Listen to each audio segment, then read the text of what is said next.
Good morning, everybody. Hi, my name is Menachem Creditor. I serve as scholar in residence for UJ Federation of New York, and it is our delight to be with you Monday through Friday at 9 o'clock in the morning, sharing some song, some words of Torah, and some meaning and some community. And it is good to be together. Check in who's here. Maya, hi. Jeff, what lovely notes you write me. And Ellen, hi. Arlene, it is good to see you. Hi everyone. Let's give it a moment so we can all show up. Penny, hi friend. David, it's good to see you too. Anna, I don't get tired of saying hi to everyone. Susan, Debbie, Sharon, good morning to you. Hi everyone. Hi Carol. Shirley, Adrian, it's awesome. The combination of seeing friends I know and colleagues whose offices I'm in my mind walking past right now, seeing all of you. Jeffrey and Adrian, Connie, hi. Hi Susan. Hi Janet. See, now it's going to be a good day. It's definitely going to be a good day. We've got 51 of our friends within a couple seconds. 52. Let's start with a blessing for learning, everybody. As our friends join us, in a certain sense, the romper room reference, it works. I sort of want to just sit on the playmat with everybody. Let's build some blocks. Let's have some fun. Let's do something good.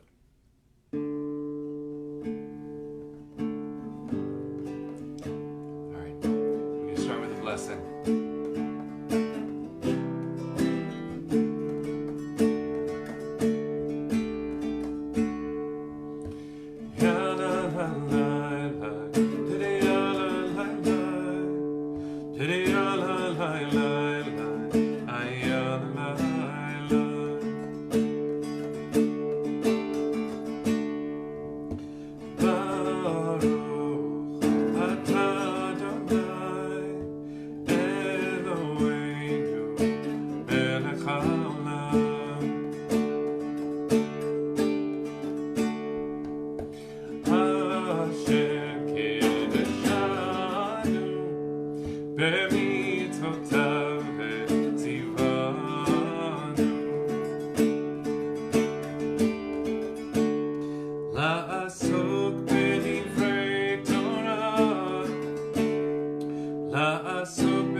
So, good morning, everyone. Jeff, thank you for the kind words about my new book.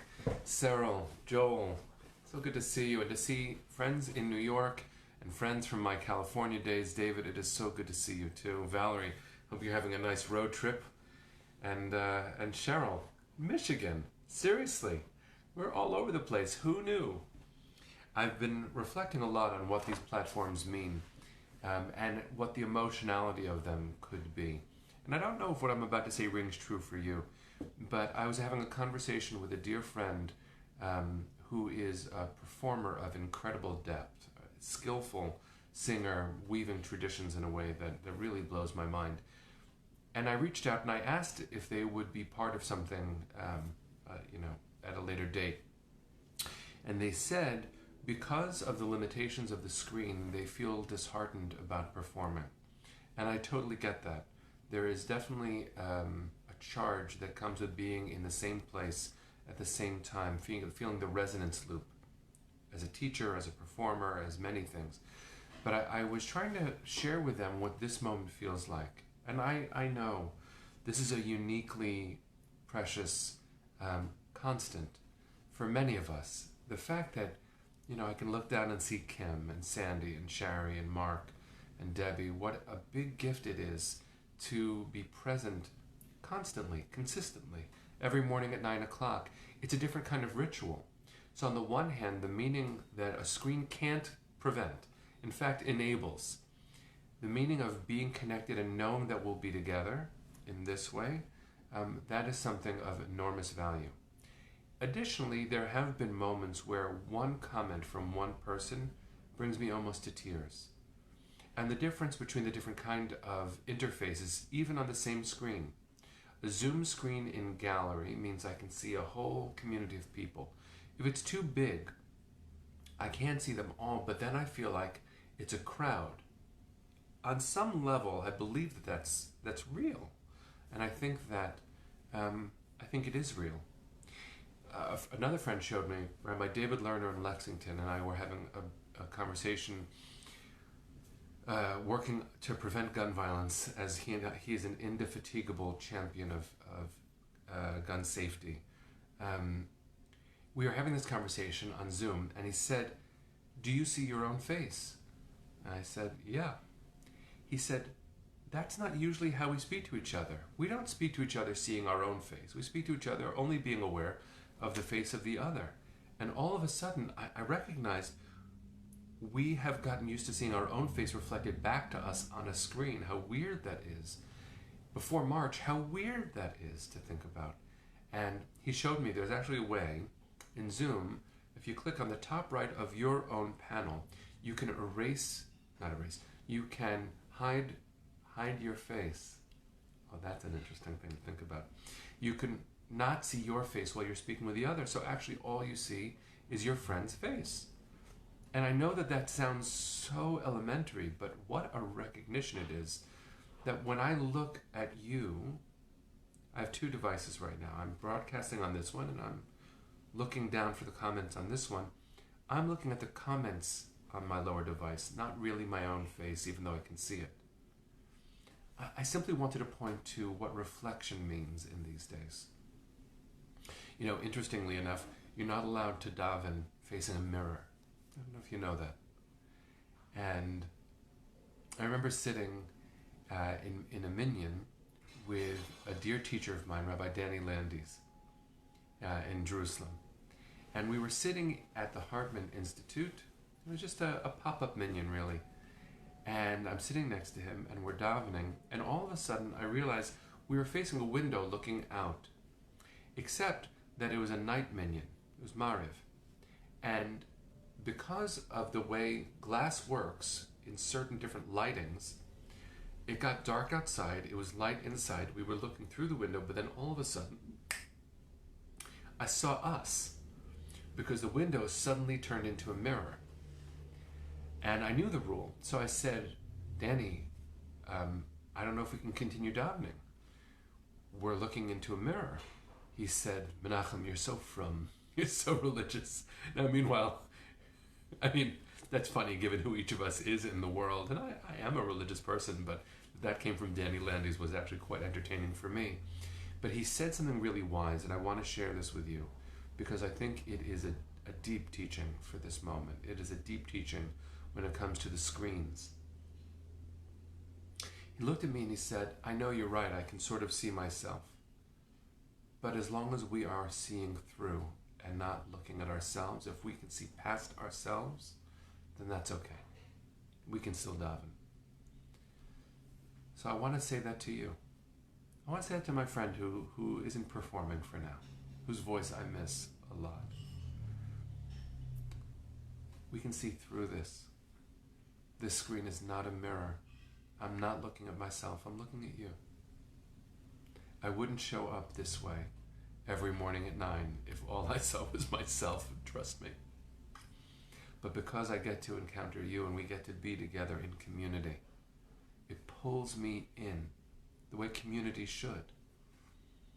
So even though this is the kind of community that we are limited to, look at the exalting power of what this means. You and I get to see each other every day. 9 o'clock in the morning. It becomes familiar. I get to sit right here with my friends, 9 o'clock in the morning. If that isn't Torah, what is? So let's make sure that as we continue to interface with the world and our friends and our family with screens, let's make sure that the screens don't become the object that our eyes see. it simply becomes a portal into the presence of others and allowing people into our own presences.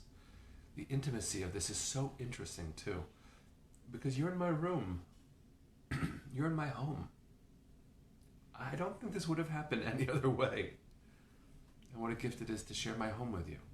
What a gift it is to be in your holy space. So to all of you, thank you for being in my home. Thank you for making sure that these mornings are not just populated by numbers, but by your faces, by your spirits, by our willingness to be together, by our joy in sharing meaning, and in certain moments, our dedication towards pursuing justice and purpose by strengthening ourselves as a community. So I just see a few names I'm going to say good morning to, and then we'll sing our way out. To Dina, hi. And Stephanie, it is good to see you too. Ellen, hi. And Susan, you have a beautiful day. This kind of messaging is only happening because you're there. Similar to when you're in someone's presence and you're inspired, your presences are inspiring me in such a deep way. Thank you for giving as much as you think you're receiving. You are giving so much. So, here we go, everybody. Let's sing our way into the day.